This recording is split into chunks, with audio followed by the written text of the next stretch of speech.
हाय दोस्तों, नमस्कार। आज हम बात करेंगे म्यूचुअल फंड्स की और किन किन स्कीम्स में म्यूचुअल फंड ने अपना पैसा इंक्रीज़ किया है बीते जून क्वार्टर में, और कौन कौन सी ऐसी स्कीम्स हैं यानी कि ऐसे स्टॉक्स हैं जिनके अंदर इन्होंने अपनी डिक्रीज़ किया है। यानी कि जो अपने स्टॉक्स हैं वो नए सिलेक्शन को, यानी कि अब जो नया क्वार्टर स्टार्ट हो रहा है उस क्वार्टर के लिए इन्होंने कुछ नए शेयरों को चूज़ किया है जिनके अंदर अपनी होल्डिंग को बढ़ाया है, कुछ नई बाइंग की है, और कुछ ऐसे शेयर हैं जिनके अंदर अपनी होल्डिंग को डिक्रीज़ किया है या पूरे के पूरे तरीके से उसमें से एग्जिट मोड लिया है। तो डेफिनेटली हमें उस चीज़ को समझना चाहिए। इनके पास बहुत ज़्यादा पैसा होता है, इनके पास बहुत बड़ी रिसर्च टीम होती है, और उस रिसर्च के बाद ही ये किसी स्टॉक के अंदर क्या बाय करना है, कौन से स्टॉक को कब छोड़ना है, वो सारे डिसीज़न लेना डेफिनेटली इनके लिए बहुत अच्छा होता है। और वही सारी डिसीज़न को लेने के बाद हमें भी उसी रिसर्च को समझना चाहिए कि किन किन स्टॉक्स में ये म्यूचुअल फंड बाय करते हैं, कौन कौन सी स्कीम्स में इन्होंने पैसा लगाया है, और कौन कौन सी ऐसी स्कीम्स हैं जो आने वाले टाइम में अच्छा रिटर्न नहीं दे सकती, तो उनमें से इन्होंने अपने पैसे को विड्रॉ किया है।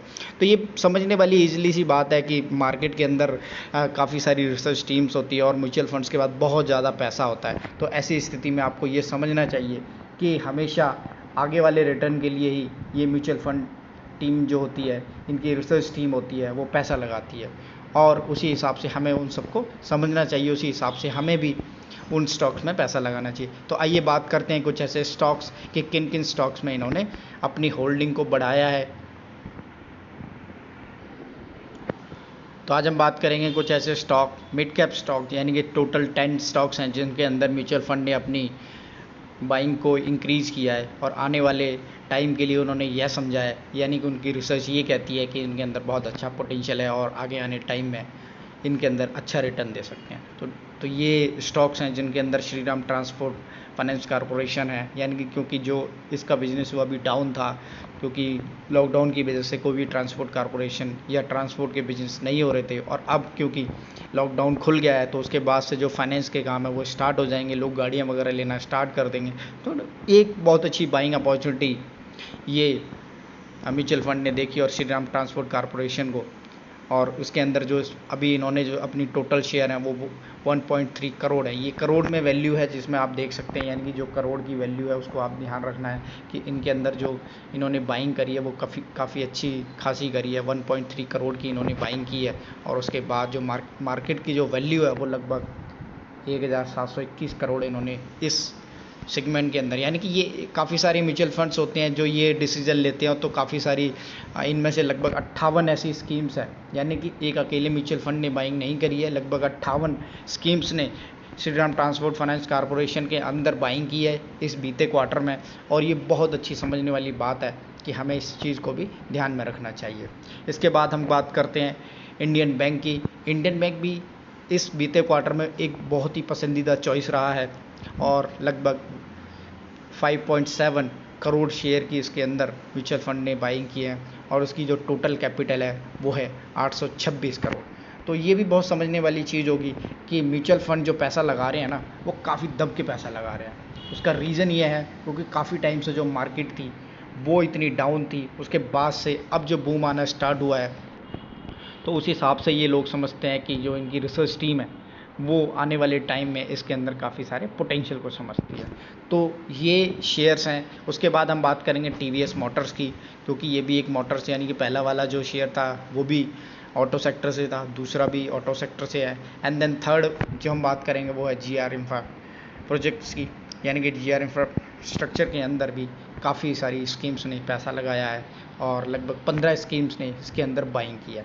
एंड देन हम बात करेंगे जी एंटरटेनमेंट की। काफ़ी टाइम से ये चल नहीं रहा था, लेकिन अब इसके अंदर थोड़ी सी बाइंग अपॉर्चुनिटी आती दिखाई दे रही है, और लगभग 1670 करोड़ रुपए की बाइंग हुई है इस सेगमेंट के अंदर। और ये बहुत अच्छी समझने वाली बात है कि जी एंटरटेनमेंट एक काफ़ी लंबे टाइम से नहीं चल रहा था, लेकिन अब डेफिनेटली आप समझ सकते हैं कि इसके अंदर कुछ बाइंग अपॉर्चुनिटी आएगी। और उसके बाद हम बात करेंगे मनप्पुरम फाइनेंस के बारे में। मनप्पुरम फाइनेंस के अंदर भी आपने देखा कि काफ़ी अच्छे, मतलब काफ़ी टाइम से इसने बहुत अच्छे रिटर्न दिए हैं, और अभी भी म्यूचुअल फंड को ये लगता है कि ये आगे आने वाले टाइम में भी काफ़ी अच्छे रिटर्न जनरेट कर सकता है। तो लगभग 8.4 करोड़ शेयर यहाँ पर बाय हुए हैं, और लगभग 1400 शेयर की यहाँ पर 1400 13 करोड़ रुपए लगभग इन म्यूचुअल फंड्स ने लगाए और लगभग 13 स्कीम्स ने इसके अंदर बाइंग किया। तो ये भी बहुत अच्छा पोटेंशियल रखने वाला शेयर है, खासकर मनप्पुरम फाइनेंस। एंड देन हम बात करेंगे गोदरेज इंडस्ट्रीज़ की। गोदरेज इंडस्ट्रीज़ के अंदर भी बहुत अच्छी बाइंग हुई है और म्यूचुअल फंड्स को लगता है कि ये आने वाले टाइम में काफ़ी अच्छी रिटर्न जनरेट कर सकता है। देन हम बात करेंगे L&T फाइनेंस होल्डिंग की। तो ये भी बहुत अच्छी L&T की कंपनी है और उसके बाद ये फाइनेंस का भी काम देखती है, तो उसके लिए एक अलग सेगमेंट है। एंड देन हम बात करेंगे IDFC फर्स्ट बैंक की। IDFC फर्स्ट बैंक काफ़ी टाइम से एक अच्छे रिटर्न जनरेट करने में कामयाब रहा है और जो इन्होंने अपने NPA को और अपनी जो मैनेजमेंट को काफ़ी टाइम से संगठित किया है और काफ़ी पुराना बैंक है। इसके साथ साथ IDFC ने कुछ शेयर थे जो इनकी पेरेंट कंपनी थी, उन्होंने भी अपनी हिस्सेदारी को इसमें से घटाया है, यानी कि उन्होंने पब्लिक इन्वेस्टर को आगे बुलाया। तो उसके साथ साथ हम समझ सकते हैं कि लगभग 1266 करोड़ रुपए की इसमें इन्वेस्टमेंट हुई है और 46 स्कीम्स ने इसके अंदर अपना पैसा बढ़ाया है। एंड देन हम बात करेंगे एस्कॉर्ट्स की। एस्कॉर्ट्स ट्रैक्टर बनाने वाली कंपनी है और जैसा कि कृषि क्षेत्र में काफ़ी टाइम से, यानी कि कोरोना के टाइम से मंदी थी और अब क्योंकि इसमें काफ़ी ज़्यादा स्कीम्स ने पैसा लगाया, लगभग 58 स्कीम ने इसके अंदर पैसा लगाया है। तो आप टोटल जो मोटा मोटी देख पाएंगे कि सभी स्कीम्स के अंदर यहाँ पर पैसा लगाया गया है। और ऐसी स्थिति में आपको हमेशा दो चीज़ ध्यान रखनी चाहिए कि जो इनके पास पैसा होता है वो छोटा मोटा पैसा नहीं होता है जितना कि हमारे पास होता है। इनके पास होता है हज़ारों करोड़ों में, 5,000 करोड़, 10,000 करोड़, इतना पैसा होता है। तो ये सारी स्कीम्स, यानी कि जो म्यूचुअल फंड है, वो पैसा जो इनके अंदर डालते हैं ना, उसके बाद से इनके पास पैसा आता है, देन ये कंपनियां और अच्छी तरह से अपने मार्केट में काम करती हैं। तो ये एक एक्सपोजर होता है इन कंपनियों के लिए कि हमारे पास जो अभी पैसा आया है म्यूचुअल फंड्स का, उसको यूटिलाइजेशन में लिया जाए। तो हमारे को ये भी समझना चाहिए कि जब यूटिलाइजेशन में इतनी बड़ी बड़ी कंपनियां पैसा डालती हैं तो उसके साथ साथ हमारा को भी इन शेयरों में ध्यान रखना चाहिए ताकि हमारे को भी उसमें से इनकम जनरेट हो सके, यानी कि हम भी उन स्कीम्स में बाइंग कर सकें ताकि हमें उन चीज़ों को ध्यान में रहे। और आगे आने वाले फ्यूचर में आप देखेंगे कि इन सभी शेयरों में एक अच्छी बाइंग अपॉर्चुनिटी बन सकती है और एक अच्छे रिटर्न भी जनरेट कर सकते हैं।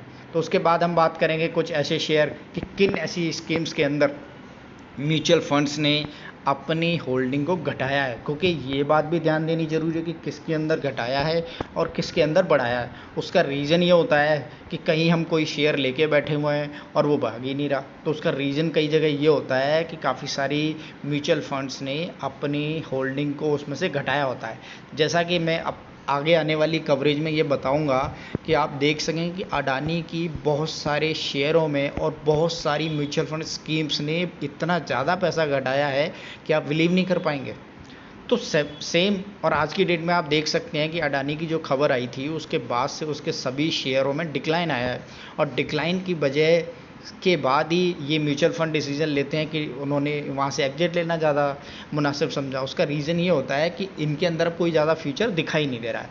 तो हमें भी उस चीज़ को ध्यान में रखना चाहिए कि ये कुछ ऐसे शेयर हैं जिसके अंदर म्यूचुअल फंड्स ने अपनी होल्डिंग को कम किया है, पर इसका रीज़न कई बार ऐसा नहीं होता है कि ये शेयर नहीं चलेंगे, क्योंकि कोई और स्कीम्स होती हैं वो इनको बाई कर लेती हैं। लेकिन आपको ये भी समझना चाहिए कि एक बाइंग अपॉर्चुनिटी जो होती है वो हमेशा म्यूचुअल फंड्स, FII इनके साथ ही निर्धारित होती है। तो हमेशा शेयर तभी भागेगा ना जब कोई बड़ा इन्वेस्टर इनके अंदर पैसा डालेगा। तो मैं उसी चीज़ के ध्यान में रखते हुए ये बताना चाहूँगा कि एक तो GSW है एनर्जी, इसके अंदर डिक्रीज़ हुआ है और लगभग 10 स्कीम्स इसमें से निकल गई हैं। वोडाफोन आइडिया में से भी, सन टीवी नेटवर्क में से, पेट्रोल एंड LNG में से, अल्काइन एमाइंस में से, आवास फाइनेंस में से, दीपक नाइट्रेट में से, आरती इंडस्ट्रीज़ में से, डॉक्टर लालपत लैब्स में से, LIC हाउसिंग फाइनेंस में से। तो ये कुछ स्कीम्स हैं जिसमें जो म्यूचुअल फंड्स हैं उन्होंने अपनी होल्डिंग को डिक्रीज़ किया है। तो ऐसी स्कीम्स जो दोनों ही तरह की मैंने बताई हैं, अब आपको डिसीजन लेना है कि कौन से शेयरों में आपको इन्वेस्टमेंट करनी चाहिए और कौन से शेयर आपको नहीं लेने चाहिए। उसका मेन रीज़न ये होता है कि हमेशा मार्केट के अंदर जो नॉलेज होती है ना वो आप तक पहुंचती रहे, यही मेरा मोटिव है कि जो अब चलने वाले हैं डेफिनेटली जो ये वाले शेयर हैं जिसके अंदर म्यूचुअल फंड ने अपनी होल्डिंग को इंक्रीज़ किया है, तो वो किस लिए किया होगा, क्योंकि ये छोटा मोटा पैसा तो है नहीं। अगर मैं इसको मोटा मोटी कैलकुलेट करूँ तो लगभग 10,000 करोड़ का अमाउंट होगा ये, और 10,000 करोड़ इन स्कीम्स के अंदर लगाया गया है। तो अब यानी कि 10,000 करोड़ जिस किसी भी स्कीम्स में, इन सभी स्कीम्स में लगाया गया है, तो डेफिनेटली कंपनीज़ को ये पता होगा कि इन कंपनीज़ का अब फ्यूचर थोड़ा सा ज़्यादा ब्राइट होगा, ये आगे आने वाले टाइम में आपको अच्छा रिटर्न दे सकती हैं। तो उसी हिसाब से इन कंपनीज़ के अंदर इन्होंने अपनी होल्डिंग को बढ़ाया। तो उसी सब चीज़ों को एक बार आप भी स्टडी कीजिए, और हमेशा उन सारे इस तरह के जो शेयर हैं उन पर ध्यान दीजिए। मेरा भी यही मोटो रहता है कि कोई भी वैलिड नॉलेज हो वो आप तक पहुंचाई जाए, और हमेशा आप मेरी वीडियो को वॉच करते रहिए। मैं हमेशा आपको एक क्रेडिबल जो इन्फॉर्मेशन है आप तक पहुंचाऊंगा। सो मेरी वीडियो को लाइक कीजिए, सब्सक्राइब कीजिए मेरे चैनल्स को। थैंक यू, धन्यवाद।